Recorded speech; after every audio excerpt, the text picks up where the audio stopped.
नमस्कार, ਇਹ ਆਕਾਸ਼ਵਾਣੀ ਜਲੰਧਰ ਹੈ।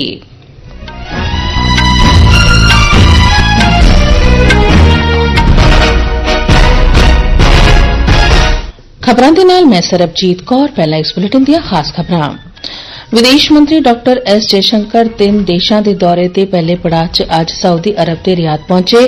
ਰਿਆਦ ਪਹੁੰਚਣ ਤੇ ਉਨ੍ਹਾਂ ਦਾ ਨਿੱਘਾ ਸਵਾਗਤ ਕੀਤਾ ਗਿਆ। ਜੰਮੂ ਕਸ਼ਮੀਰ ਵਿੱਚ ਪਹਿਲੇ ਗੇੜ ਦੀਆਂ ਵਿਧਾਨ ਸਭਾ ਚੋਣਾਂ ਲਈ ਨਾਮਜ਼ਦਗੀਆਂ ਭਰਨ ਅਤੇ ਇਨ੍ਹਾਂ ਨੂੰ ਵਾਪਸ ਲੈਣ ਦਾ ਅਮਲ ਅਤੇ ਵਿਧਾਨ ਸਭਾ ਚੋਣਾਂ ਦੇ ਦੂਜੇ ਗੇੜ ਲਈ ਕਾਗਜ਼ਾਂ ਦੀ ਪੜਤਾਲ ਦੇ ਮੁਕੰਮਲ ਹੋਣ ਨਾਲ ਚੋਣ ਪ੍ਰਚਾਰ ਤੇਜ਼ ਹੋ ਗਿਆ ਹੈ। ਅੱਜ ਅੰਤਰਰਾਸ਼ਟਰੀ ਸਾਖਰਤਾ ਦਿਵਸ ਹੈ। ਇਸ ਮੌਕੇ ਇੱਕ ਸਮਾਰੋਹ ਨੂੰ ਸੰਬੋਧਨ ਕਰਦਿਆਂ ਉਪ ਰਾਸ਼ਟਰਪਤੀ ਨੇ ਕਿਹਾ ਹੈ ਕਿ ਰਾਸ਼ਟਰੀ ਸਿੱਖਿਆ ਨੀਤੀ ਮਾਤ ਭਾਸ਼ਾ ਦੀ ਮਹੱਤਤਾ ਤੇ ਜ਼ੋਰ ਦਿੰਦੀ ਹੈ ਤੇ ਨੌਜਵਾਨ ਮਾਮਲਿਆਂ ਤੇ ਖੇਡਾਂ ਬਾਰੇ ਮੰਤਰੀ ਮਨਸੁਖ ਮਾਂਡਵੀਆ ਨੇ ਕਿਹਾ ਕਿ ਭਾਰਤ 2030 ਵਿੱਚ ਯੁਵਾ ਓਲੰਪਿਕ ਅਤੇ 2036 ਵਿੱਚ ਸਮਰ ਓਲੰਪਿਕ ਦੀ ਮੇਜ਼ਬਾਨੀ ਲਈ ਦਾਅਵੇਦਾਰੀ ਪੇਸ਼ ਕਰੇਗਾ।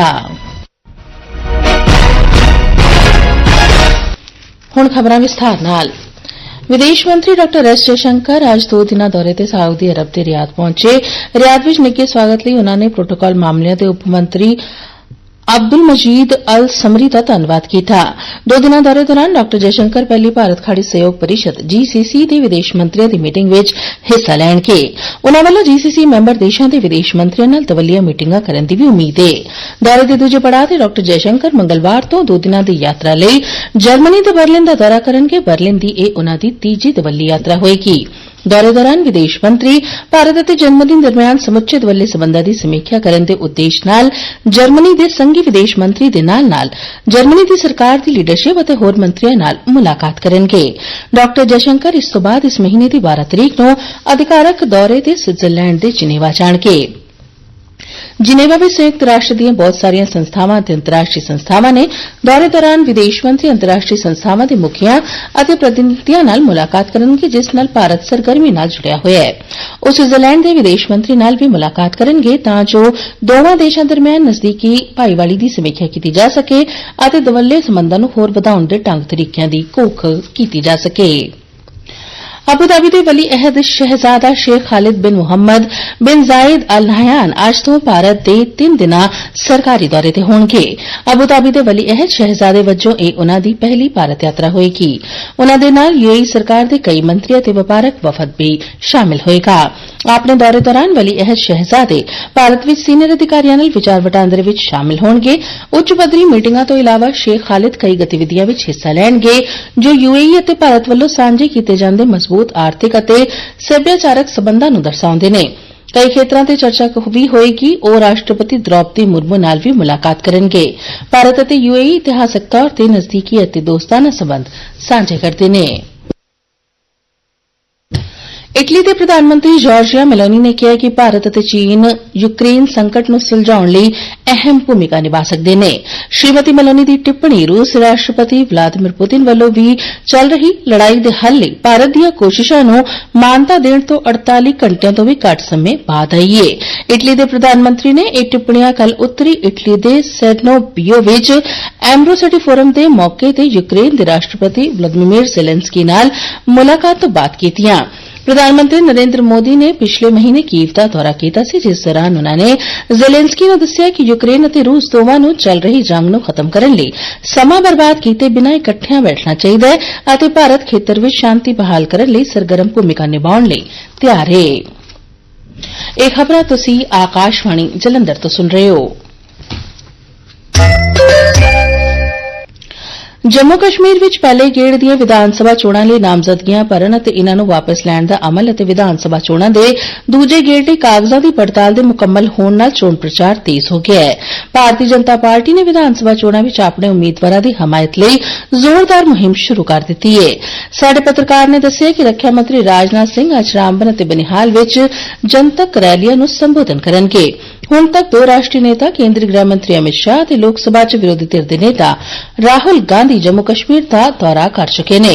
ਆਉਣ ਵਾਲੇ ਹਫ਼ਤੇ ਵਿੱਚ ਹੋਰ ਰਾਸ਼ਟਰੀ ਨੇਤਾਵਾਂ ਦੇ ਕੇਂਦਰ ਸ਼ਾਸਿਤ ਪ੍ਰਦੇਸ਼ ਵਿੱਚ ਪ੍ਰਚਾਰ ਕਰਨ ਦੀ ਉਮੀਦ ਹੈ। ਇਸ ਮਹੀਨੇ ਦੀ 18 ਤਰੀਕ ਨੂੰ ਹੋਣ ਵਾਲੀਆਂ ਵਿਧਾਨ ਸਭਾ ਚੋਣਾਂ ਦੇ ਪਹਿਲੇ ਪੜਾਅ ਦੇ ਮੱਦੇਨਜ਼ਰ ਪ੍ਰਧਾਨ ਮੰਤਰੀ ਨਰਿੰਦਰ ਮੋਦੀ, ਭਾਜਪਾ ਪ੍ਰਧਾਨ JP ਨੱਡਾ, केंद्रीय मंत्री शिवराज सिंह चौहान, नितिन गडकरी, मनोहर लाल खट्टर, जी किशन रेड्डी समेत होर प्रमुख नेतावां ਵੱਲੋਂ ਆਉਣ ਵਾਲੇ ਦਿਨਾਂ ਵਿੱਚ ਪ੍ਰਚਾਰ ਕਰਨ ਦੀ ਉਮੀਦ ਹੈ। ਦੂਜੇ ਗੇੜ ਦੀ ਵੋਟਿੰਗ 25 ਸਤੰਬਰ ਨੂੰ ਅਤੇ ਤੀਜੇ ਗੇੜ ਦੀ ਵੋਟਿੰਗ 1 ਅਕਤੂਬਰ ਨੂੰ ਹੋਏਗੀ। ਨਤੀਜੇ 8 ਅਕਤੂਬਰ ਨੂੰ ਐਲਾਨੇ ਜਾਣਗੇ। ਤ੍ਰਿਣਮੂਲ ਕਾਂਗਰਸ ਦੇ ਰਾਜ ਸਭਾ ਮੈਂਬਰ ਜਵਾਹਰ ਸਰਕਾਰ ਨੇ ਅਹੁਦੇ ਅਤੇ ਰਾਜਨੀਤੀ ਤੋਂ ਅਸਤੀਫਾ ਦੇਣ ਦਾ ਫੈਸਲਾ ਕੀਤਾ ਹੈ। ਉਨ੍ਹਾਂ ਨੇ ਇਸ ਸੰਬੰਧੀ ਪਾਰਟੀ ਮੁਖੀ ਅਤੇ ਪੱਛਮੀ ਬੰਗਾਲ ਦੇ ਮੁੱਖ ਮੰਤਰੀ ਮਮਤਾ ਬੈਨਰਜੀ ਨੂੰ ਪੱਤਰ ਭੇਜਿਆ ਹੈ। ਆਪਣੇ ਖੁੱਲ੍ਹੇ ਪੱਤਰ ਵਿੱਚ ਸੰਸਦ ਵਿੱਚ ਸੇਵਾ ਕਰਨ ਦੇ ਦਿੱਤੇ ਗਏ ਮੌਕੇ ਲਈ ਉਨ੍ਹਾਂ ਦਾ ਧੰਨਵਾਦ ਕਰਦੇ ਹੋਏ ਸਰਕਾਰ ਨੇ ਰਾਜ ਦੀ ਮੌਜੂਦਾ ਸਥਿਤੀ ਤੇ ਆਪਣੀ ਨਾਰਾਜ਼ਗੀ ਜ਼ਾਹਿਰ ਕੀਤੀ। ਉਨ੍ਹਾਂ ਕਿਹਾ ਕਿ ਉਹ ਪਾਰਟੀ ਅੰਦਰ ਫੈਲੇ ਭ੍ਰਿਸ਼ਟਾਚਾਰ ਅਤੇ ਪਾਰਟੀ ਆਗੂਆਂ ਦੇ ਇੱਕ ਵਰਗ ਦੀਆਂ ਸਖਤ ਚਾਲਾਂ ਤੋਂ ਨਿਰਾਸ਼ ਹੋ ਚੁੱਕੇ ਨੇ। ਆਰਜ਼ੀਕਾਰ ਮੁੱਦੇ ਦਾ ਹਵਾਲਾ ਦਿੰਦੇ ਹੋਏ ਉਨ੍ਹਾਂ ਕਿਹਾ ਕਿ ਉਹ ਮੰਨਦੇ ਨੇ ਕਿ ਜਨਤਾ ਦਾ ਗੁੱਸਾ ਸੁਭਾਵਿਕ ਹੈ ਅਤੇ ਉਹ ਨਿਆਂ ਚਾਹੁੰਦੇ ਨੇ। ਅੱਜ ਅੰਤਰਰਾਸ਼ਟਰੀ ਸਾਖਰਤਾ ਦਿਵਸ ਹੈ। ਇਹ ਦਿਨ ਹਰ ਸਾਲ 8 ਸਤੰਬਰ ਨੂੰ ਹਰੇਕ ਵਿਅਕਤੀ, ਭਾਈਚਾਰਿਆਂ ਤੇ ਸਮਾਜਾਂ ਲਈ ਸਾਖਰਤਾ ਦੀ ਅਹਿਮੀਅਤ ਨੂੰ ਯਾਦ ਕਰਵਾਉਣ ਲਈ ਮਨਾਇਆ ਜਾਂਦਾ ਹੈ। ਇਸ ਸਾਲ ਅੰਤਰਰਾਸ਼ਟਰੀ ਸਾਖਰਤਾ ਦਿਵਸ ਦਾ ਵਿਸ਼ਾ ਹੈ ਬਹੁਭਾਸ਼ੀ ਸਿੱਖਿਆ ਨੂੰ ਉਤਸ਼ਾਹਿਤ ਕਰਨਾ, ਆਪਸੀ ਸਮਝ ਅਤੇ ਸ਼ਾਂਤੀ ਲਈ ਸਾਖਰਤਾ। ਭਾਰਤ ਸਰਕਾਰ ਦੇ ਸਕੂਲ ਸਿੱਖਿਆ ਤੇ ਸਾਖਰਤਾ ਵਿਭਾਗ ਨੇ ਕੱਲ੍ਹ ਅੰਤਰਰਾਸ਼ਟਰੀ ਸਾਖਰਤਾ ਦਿਵਸ ਤੋਂ ਪਹਿਲਾਂ ਦੀ ਸ਼ਾਮ ਅੰਤਰਰਾਸ਼ਟਰੀ ਕਾਨਫਰੰਸ ਸਪੈਕਟਰਮ ਆਫ ਲਿਟਰੇਸੀ ਕਰਾਈ। ਕਾਨਫਰੰਸ ਦਾ ਉਦੇਸ਼ ਅਜੋਕੇ ਵਿਸ਼ਵ ਵਿੱਚ ਸਾਖਰਤਾ ਦੇ ਵੱਖ-ਵੱਖ ਪਹਿਲੂਆਂ ਦੀ ਪੜਚੋਲ ਕਰਨ ਲਈ ਇੱਕ ਮੰਚ ਪ੍ਰਦਾਨ ਕਰਨਾ ਸੀ। ਉਪ ਰਾਸ਼ਟਰਪਤੀ ਜਗਦੀਪ ਧਨਖੜ ਨੇ ਅੱਜ ਕਿਹਾ ਕਿ ਰਾਸ਼ਟਰੀ ਸਿੱਖਿਆ ਨੀਤੀ ਇੱਕ ਵੱਡਾ ਬਦਲਾਅ ਲਿਆਉਣ ਵਾਲੀ ਹੈ ਅਤੇ ਨੌਜਵਾਨਾਂ ਨੂੰ ਆਪਣੇ ਹੁਨਰ ਅਤੇ ਊਰਜਾ ਦੀ ਪੂਰੀ ਤਰ੍ਹਾਂ ਘੋਖ ਕਰਨੀ ਚਾਹੀਦੀ ਹੈ। ਸ਼੍ਰੀ ਧਨਖੜ ਨਵੀਂ ਦਿੱਲੀ ਵਿੱਚ ਅੰਤਰਰਾਸ਼ਟਰੀ ਸਾਖਰਤਾ ਦਿਵਸ ਮੌਕੇ ਇੱਕ ਸਮਾਗਮ ਵਿੱਚ ਮੁੱਖ ਮਹਿਮਾਨ ਵਜੋਂ ਬੋਲ ਰਹੇ ਸਨ। ਇਸ ਮੌਕੇ ਤੇ ਬੋਲਦਿਆਂ ਉਪ ਰਾਸ਼ਟਰਪਤੀ ਨੇ ਕਿਹਾ ਕਿ ਭਾਰਤ ਭਾਸ਼ਾਵਾਂ ਦੀ ਅਮੀਰੀ ਦੇ ਮਾਮਲੇ ਵਿੱਚ ਇੱਕ ਵਿਲੱਖਣ ਰਾਸ਼ਟਰ ਹੈ। ਉਨ੍ਹਾਂ ਜ਼ੋਰ ਦੇ ਕੇ ਕਿਹਾ ਕਿ ਰਾਸ਼ਟਰੀ ਸਿੱਖਿਆ ਨੀਤੀ ਵਿੱਚ ਮਾਤ ਭਾਸ਼ਾ ਦੀ ਮਹੱਤਤਾ ਤੇ ਜ਼ੋਰ ਦਿੱਤਾ ਗਿਆ ਹੈ। From this platform, I will appeal to states that have not adopted national education policy to rethink, revisit, because this national education policy is a game changer. This national education policy allows our youth to fully exploit their talent and energy, and it gives importance. ਸ਼੍ਰੀ ਧਨਖੜ ਨੇ ਜ਼ੋਰ ਦਿੱਤਾ ਕਿ ਸਾਖਰਤਾ ਮੁਕਤੀ ਲਿਆਉਂਦੀ ਹੈ ਤੇ ਨਿਰਭਰਤਾ ਨੂੰ ਘਟਾਉਂਦੀ ਹੈ। ਸ਼੍ਰੀ ਧਨਖੜ ਨੇ ਸਾਰਿਆਂ ਨੂੰ ਘੱਟੋ-ਘੱਟ ਇੱਕ ਵਿਅਕਤੀ ਨੂੰ ਸਾਖਰ ਬਣਾਉਣ ਦੀ ਅਪੀਲ ਕੀਤੀ। ਪ੍ਰਧਾਨ ਮੰਤਰੀ ਰਾਸ਼ਟਰੀ ਬਾਲ ਪੁਰਸਕਾਰ 2025 ਲਈ ਨਾਮਜ਼ਦਗੀਆਂ ਦਾਖਲ ਕਰਨ ਦੀ ਆਖਰੀ ਤਰੀਕ 15 ਸਤੰਬਰ ਹੈ। ਇਹ ਪੁਰਸਕਾਰ ਔਰਤ ਅਤੇ ਬਾਲ ਵਿਕਾਸ ਮੰਤਰਾਲੇ ਵੱਲੋਂ ਹਰ ਸਾਲ ਜਨਵਰੀ ਵਿੱਚ ਦਿੱਤੇ ਜਾਂਦੇ ਨੇ ਅਤੇ ਇਸ ਸਾਲ 26 ਦਸੰਬਰ ਨੂੰ ਵੀਰ ਬਾਲ ਦਿਵਸ ਤੇ ਇਨ੍ਹਾਂ ਦਾ ਐਲਾਨ ਕੀਤਾ ਜਾਏਗਾ। ਪੁਰਸਕਾਰਾਂ ਦਾ ਉਦੇਸ਼ ਬੱਚਿਆਂ ਦੀ ਊਰਜਾ, ਦ੍ਰਿੜਤਾ, ਯੋਗਤਾ ਅਤੇ ਜੋਸ਼ ਅਤੇ ਉਤਸ਼ਾਹ ਨੂੰ ਮਨਾਉਣਾ ਹੈ। ਰਾਸ਼ਟਰਪਤੀ ਦ੍ਰੌਪਦੀ ਮੁਰਮੂ ਨੇ ਅੱਜ ਇੱਕ ਖੇਤੀਬਾੜੀ ਤਿਉਹਾਰ ਨੁਆਖਾਈ ਦੇ ਮੌਕੇ ਤੇ ਨਾਗਰਿਕਾਂ, ਖਾਸ ਕਰਕੇ ਓਡੀਸ਼ਾ ਦੇ ਲੋਕਾਂ ਨੂੰ ਸ਼ੁਭਕਾਮਨਾਵਾਂ ਦਿੱਤੀਆਂ। ਇੱਕ ਸੋਸ਼ਲ ਮੀਡੀਆ ਪੋਸਟ ਵਿੱਚ ਰਾਸ਼ਟਰਪਤੀ ਨੇ ਕਿਹਾ ਕਿ ਇਹ ਤਿਉਹਾਰ ਦੇਸ਼ ਦੇ ਕਿਸਾਨਾਂ ਦਾ ਧੰਨਵਾਦ ਕਰਨ ਦਾ ਮੌਕਾ ਹੈ। ਲਖਨਊ ਵਿੱਚ ਇਮਾਰਤ ਡਿੱਗਣ ਦੀ ਘਟਨਾ ਵਿੱਚ ਮਲਬੇ ਚੋਂ 3 ਹੋਰ ਲਾਸ਼ਾਂ ਬਰਾਮਦ ਹੋਣ ਤੋਂ ਬਾਅਦ ਮਰਨ ਵਾਲਿਆਂ ਦੀ ਗਿਣਤੀ 8 ਹੋ ਗਈ ਹੈ। 28 ਲੋਕ ਜ਼ਖਮੀ ਨੇ ਤੇ ਉਨ੍ਹਾਂ ਨੂੰ ਵੱਖ-ਵੱਖ ਹਸਪਤਾਲਾਂ 'ਚ ਦਾਖਲ ਕਰਾਇਆ ਗਿਆ ਹੈ। ਪੁਲਿਸ ਅਤੇ ਪ੍ਰਸ਼ਾਸਨ ਦੇ ਨਾਲ ਐਨਡੀਆਰਐਫ ਅਤੇ ਐਸਡੀਆਰਐਫ ਦੀਆਂ ਟੀਮਾਂ ਬਚਾਅ ਕੰਮ ਕਰ ਰਹੀਆਂ ਨੇ। ਟਰਾਂਸਪੋਰਟ ਨਗਰ ਇਲਾਕੇ ਵਿੱਚ ਕੱਲ੍ਹ ਸ਼ਾਮੀ ਹਰਮਿਲਾਪ ਨਾਂ ਦੀ 3 ਮੰਜ਼ਲਾ ਇਮਾਰਤ ਢਹਿ ਗਈ ਸੀ।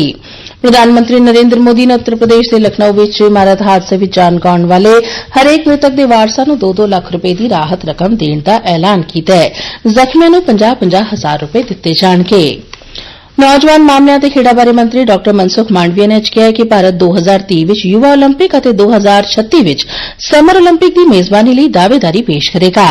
ਅੱਜ ਨਵੀਂ ਦਿੱਲੀ ਵਿੱਚ 44ਵੀਂ Olympic council of Asia general assembly ਨੂੰ ਸੰਬੋਧਨ ਕਰਦਿਆਂ ਉਨ੍ਹਾਂ ਨੇ ਇਸ ਗੱਲ ਤੇ ਚਾਨਣਾ ਪਾਇਆ ਕਿ ਸਰਕਾਰ ਨੇ ਖੇਡਾਂ ਦੇ ਬਜਟ ਵਿੱਚ ਵੱਡਾ ਵਾਧਾ ਕੀਤਾ ਹੈ, ਜਿਸ ਨਾਲ ਏਸ਼ੀਆਈ ਖੇਡਾਂ ਵਿੱਚ 107 ਤਮਗੇ ਅਤੇ ਏਸ਼ੀਆਈ ਪੈਰਾ ਖੇਡਾਂ ਵਿੱਚ 111 ਤਮਗਿਆਂ ਨਾਲ ਦੇਸ਼ ਦੀ ਬੇਮਿਸਾਲ ਕਾਰਗੁਜ਼ਾਰੀ ਦਿਖਾਈ ਹੈ।